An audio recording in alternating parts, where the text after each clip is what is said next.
Hello, and thank you for joining us at Cancer Rewind. My name is Shauna Williams, and I'm your host after school.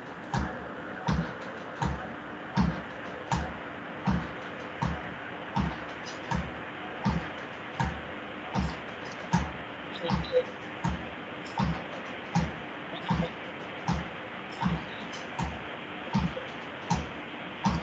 um,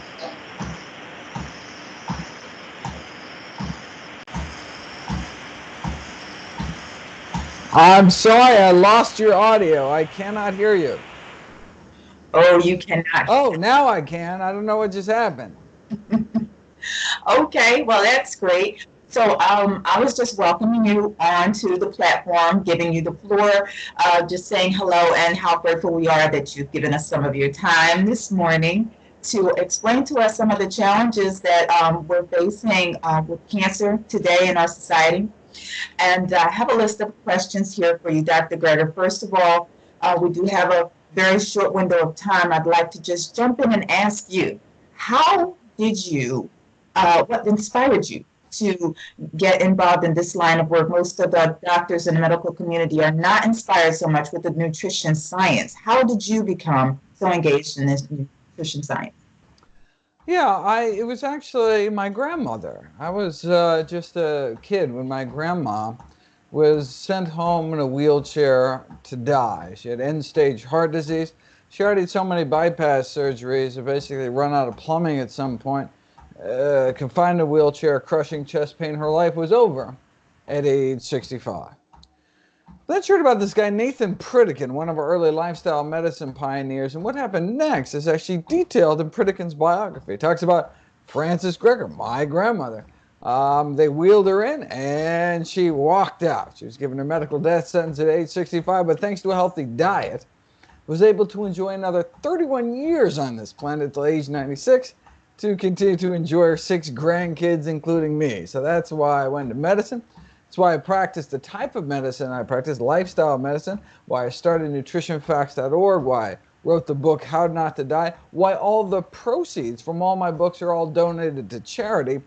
I just want to do for everyone's family what Pritikin did for my family.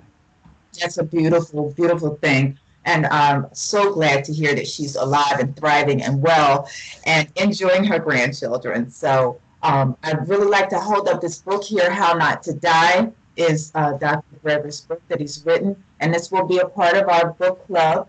Just wanted to let you know that we are starting a book club. And if you could please just put some indication, some idea of how is food and why is food so important to a body that is overridden with cancer or any kind of chronic illness or disease.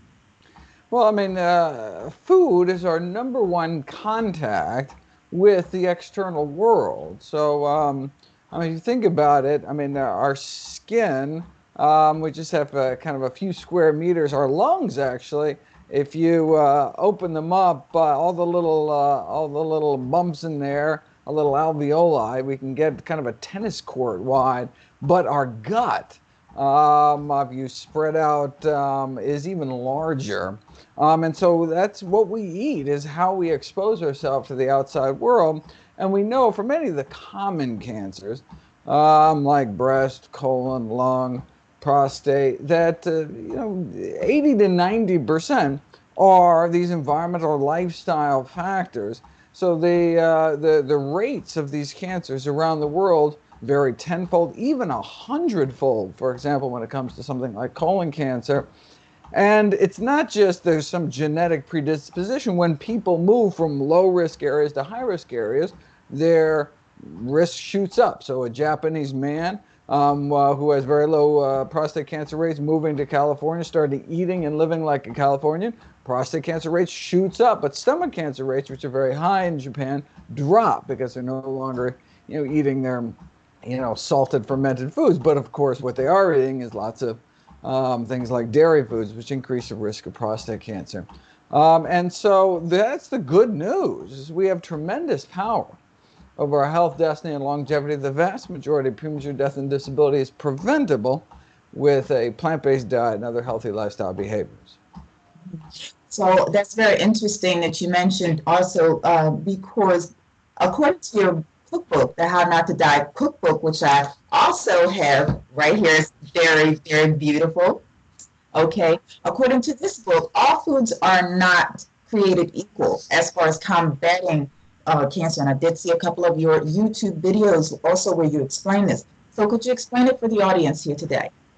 Yeah, so there are specific foods that have been shown in randomized, double-blind, placebo-controlled trials to actually extend survival in cancer cases. And you say, well, wait a second, how do you do a double-blind, placebo-controlled study? What's placebo broccoli look like, right? I mean, you can do that you can do a sugar pill versus a drug, but how do you do? Well, so what they did, so in studying flax seeds, for example, for breast cancer, what you can do is create placebo muffins. You make two kinds of muffins, one with flaxseed, the other with flaxseed. You can't tell the difference. They look the same, they taste the same. And so women with breast cancer are randomized to get one muffin or the other muffin. No one knows which muffin is which. There's a code on them. And so even the doctor giving the muffins doesn't know which is which. And so then you come back 6 months later, a year later, you break the code and you see who was on the flax muffins, who was unwittingly not on the flax muffins, and you can take biopsies from the breast tumor before, during, after, excuse me, and you can see the changes in breast cancer markers go up or go down depending on whether they were eating flax or not. So flax appeared to significantly improve breast cancer prognosis. There have been a number of different whole plant foods, fruits, vegetables, legumes, nuts and seeds, herbs and spices, mushrooms that appear to help for different types of cancers. I mean, one thing I think is important for people to recognize is that for carcinoma, so for cancers of kind of body surfaces, and so that's actually breast cancer, which arises from the glandular surface, colon cancer, prostate cancer, again, glandular surface, lung cancer, surface of the lungs. So all these types of cancers can take decades to grow. And so, for example, if you do autopsy studies, as many as 20% of women between age 20 and 54 that die from unrelated causes, like a car accident, have so-called occult or hidden breast cancers within them, right?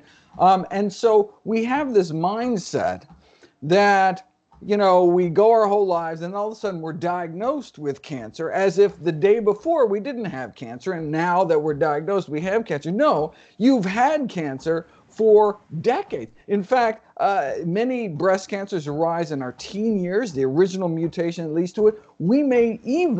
Breast cancers may even start in the womb and depend in part on what our mothers ate. And so that's why breast cancer prevention and breast cancer treatment can be thought of as the same thing. We think of preventing breast cancer, preventing the appearance of breast cancer, the growth of breast cancer, what you're actually doing is treating the tiny microscopic breast cancers you may already have. So that's why, for example, the American Cancer Society and other leading cancer organizations such as the American Institute for Cancer Research, the World Cancer Research Fund recommend the same diet for cancer prevention is the same diet we put cancer survivors on because it's all about attempting to reverse the course of disease. Mm-hmm. That's very interesting. And while you're on that subject of reversing disease, can we please give an explanation about what the effects of meat and meat byproducts, today's meat and today's meat byproducts, particularly in the United States, have as an impact on a body that has been compromised with cancer? So we know that meat is a probable human carcinogen. Processed meat is a known human carcinogen. This is according to the AIRC, which is the official body of the World Health Organization that determines what is and is not cancer causing. That processed meat, which is bacon, ham, hot dogs, lunch meat, sausage, are known human carcinogens, category 1 carcinogens. We are as sure processed meat causes cancer in human beings that we are that plutonium causes cancer and asbestos and tobacco smoke, whereas unprocessed meat is only considered a probable human carcinogen, probably causes cancer. But why are we still, sending, we try not to smoke around our kids. Why would we send them to school with a bologna sandwich? This is, a really serious business. So, anyone who's dealing with cancer, removing processed meat, a known human carcinogen, from one diet would seem to be really the kind of the first step. Mhm. So what do you say about the way that we prepare those meats? And because a lot of us are really hooked on meat eating. I myself am a vegan, but I do know that there are people who would be very hard pressed to completely change their diet. So for a person who's in transition, how do you suggest that they prepare their meat? Oh, well, I mean, and from a cancer standpoint, you don't want to raise the temperature of meat above that boiling. And so if you're going to make meat, you boil it, you stew it, you steam it. You do not bake it, broil it, barbecue it, fry it, because then you create these heterocyclic amines, which are carcinogenic compounds. If you're doing something like grilling, you get these PAHs, these aromatic hydrocarbons. Um, and so you produce. So there are compounds in the meat that already can increase one's risk of cancer, such as heme iron and Nu-5GC. But you make meat more carcinogenic when you expose it to dry heat temperatures. So if you are going to use meat, it would be less cancer causing if you did it in a moist environment. And what do you think about microwaving it? Oh, so yeah, so microwaving it. So microwaving is really a steaming process. Like when you put a baked potato in the microwave or something, what it's doing is vaporizing the water in the potato and it's basically steaming from the inside out. It'd be kind of a similar process with meat. Although I guess it may be kind of frying. 'Cause I don't know how people microwave meat. If you did it in a kind of microwave safe bowl with some water, and it really kind of steamed, that would be good. But you wouldn't want it to be like frying in its own fat, because then the temperatures might get higher than one would like. Okay. And so then, what do you say for a cancer patient as far as their diet? What is the best type of diet that a cancer patient could actually, aspire to? So the best diet is the same diet that helps prevent cancer in the first place, and that's a diet centered around whole plant foods. So that's fruits, vegetables, legumes, which are beans, split peas, chickpeas, and lentils, whole grains, nuts and seeds, herbs and spices, mushrooms, basically real food that grows out of the ground. These are our healthiest choices for preventing cancer and then for bolstering our body's health for dealing with cancer. Okay. And considering that the agricultural industry is being slammed for the pesticides and the herbicides that they're spraying all over the foods, how do you think that we should approach that? Oh, well, I mean, so I encourage people to choose organic whenever possible. But, I talk in How Not to Die about a modeling study that suggested that, for example, if half of Americans ate a single more serving of fruits or vegetables, it would prevent 20,000 cases of cancer every year. That's how powerful fruits and vegetables are.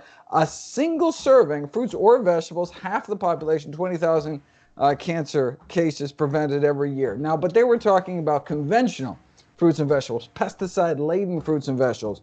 So because of that extra pesticide burden that the population would be exposed to, it would cause 10 extra cancer deaths. So overall, we would just prevent 19,990 cancer cases if we were to eat pesticide-laden fruits and vegetables. So that gives you a sense of the tremendous benefit of fruits and vegetables versus the tiny bump in risk. Now you can say, wait a second, why accept any risk at all? Why not get all benefits, no risk by choosing organic? Great. but we should never let concern over pesticides prevent us from stuffing our face with as many fruits and vegetables as possible. Now, the question is, though, do these fruits and vegetables provide us enough protein? Oh, well, I mean, depends what fruit and vegetables you eat. I mean, so eating a variety of plant foods, you get all the protein you need. So, for example, even vegans who cut out all animal protein from their diet average far above the estimated average requirement for protein. Everyone's getting enough protein. So the average protein requirement is 0.8 grams per healthy kilogram body weight, which comes out to be about 50 grams of protein a day. And if you just do the math, you can see how rapidly you can get there. I mean, one, peanut butter sandwich on whole wheat bread, and you're like a quarter of the way there for your entire protein for the day. So it's really not something we have to worry about getting enough protein on a plant-based diet. So you did talk about earlier, the body is may constantly be bereft with cancer, and years and years, decades before. So our bodies are constantly fighting this cancer. So when we look at fruits and vegetables and different things like that, it's said that sugar impacts the body greatly. Also, these herbicides and pesticides are impacting the body greatly. How do we get these things out of our system? In particular, sugar. Can you talk about that a little bit? Oh, yeah. Well, so we should avoid added sugars. We should avoid free sugars. But sugars found inside the fruit itself is not a concern, because the sugars in fruit are prepackaged with fiber. In fact, they're encapsulated with fiber in indigestible cell walls. They also come prepackaged with polyphenols, those bright pigments in fruits and vegetables, which actually slow the absorption of sugar through the intestinal wall. So if you actually, have people chug a few tablespoons of table sugar down, you see huge, spike, an unnaturally high spike in their blood sugar. But if you add those 3 tablespoons of sugar and add an additional tablespoon, but in the form of berries, just a puree of berries, and so now you went from 3 tablespoons of sugar to 4 tablespoons of sugar, you think, well, now it's going to be even worse. But no, you actually blunt the blood sugar spike because you're getting sugar in the way nature intended, in whole fruit form. Okay, so then if you do have any sugar-related illnesses, such as diabetes or such, which can happen in a cancer patient, you're saying that it would be okay to eat berries and different fruits that contain sugar like that? Not only okay, it'd be beneficial. So there's a study in which diabetics were randomized to either add fruit to the diet, remove fruit from the diet, and the diabetics that added fruit to the diet actually did better than those that removed fruit from the diet. Fruit is one of the healthiest foods we can possibly eat on the planet. I encourage people to eat fruit every day. Okay, and yes, you do encourage people to eat fruit every day in your book, How Not to Die, and that's wonderful. So, what do you think then about the person who wants to drink diet soda, have saccharin, or these other types of artificial sugars? What are your perspectives on the artificial sugars, the blue, the pink, the yellows? Yeah, so the artificial sweeteners are not good for us, and in fact may be contributing to the very disease epidemics they were created, or at least marketed, to try to combat. So for example, you think, well, at least you wouldn't get that spike in blood sugars. But if you have people, randomize people to either drink sugary soda versus aspartame or NutraSweet sweetened cola versus the natural low-calorie sweeteners like stevia or monk's fruit, what you find is you get the same average blood sugars drinking all 4 of them. You say, wait a second, how can you get the same blood sugars throughout the day if on one hand you're drinking 8 spoonfuls of sugar, and on the other hand you're drinking 0 sugar? What happens is that sure, you miss out on that initial spike with the sugar, but when you eat artificial sweeteners, your blood sugar spikes higher later in the day in response to the meals that you eat than if you had eaten straight sugar in the morning. part of that is because you actually eat more. And part of that may be because there's this disconnect between the amount of sweetness your body tastes, your brain tastes on your tongue, and the amount of calories that it then gets.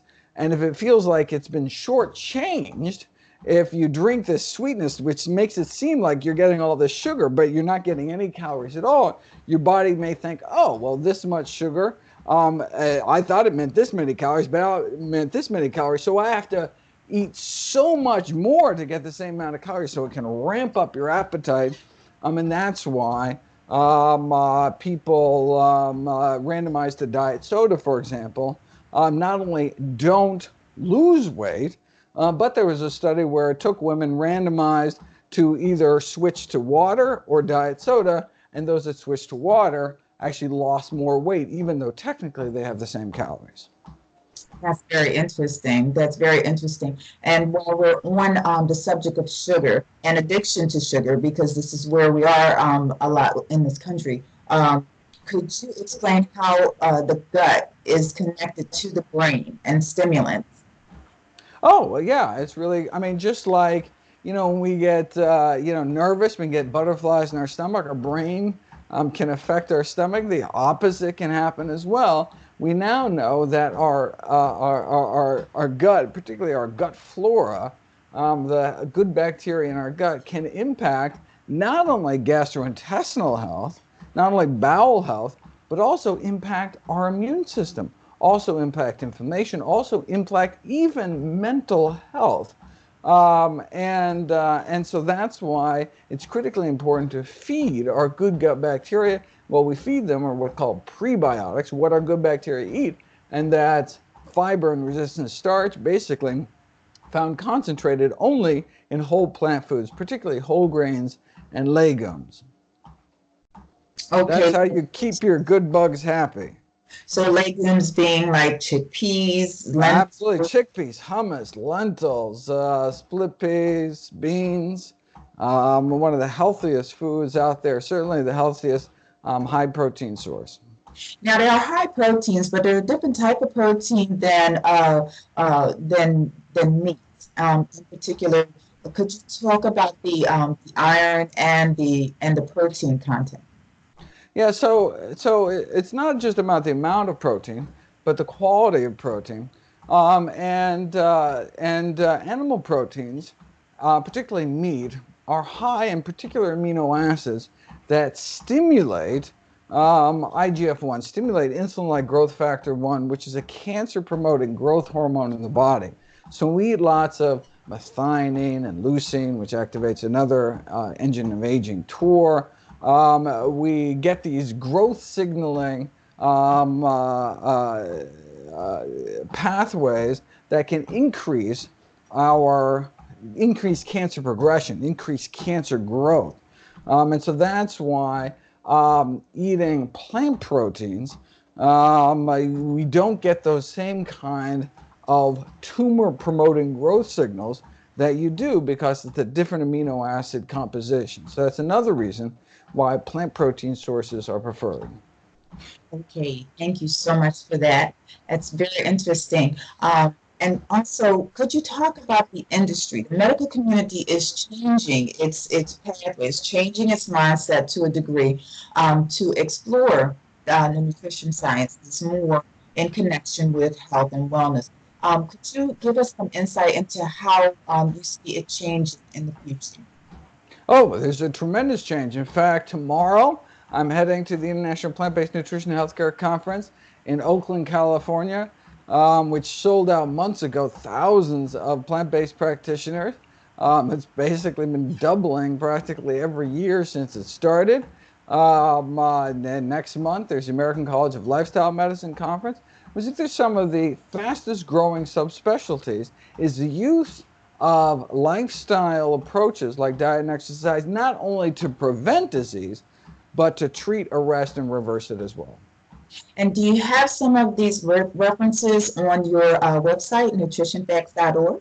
Yes, so I have my speaking tour, so you can come see me next year with my new book coming out in December. I have about 200 cities lined up in the first 10 months of 2020, and hopefully I will be coming to a city near you.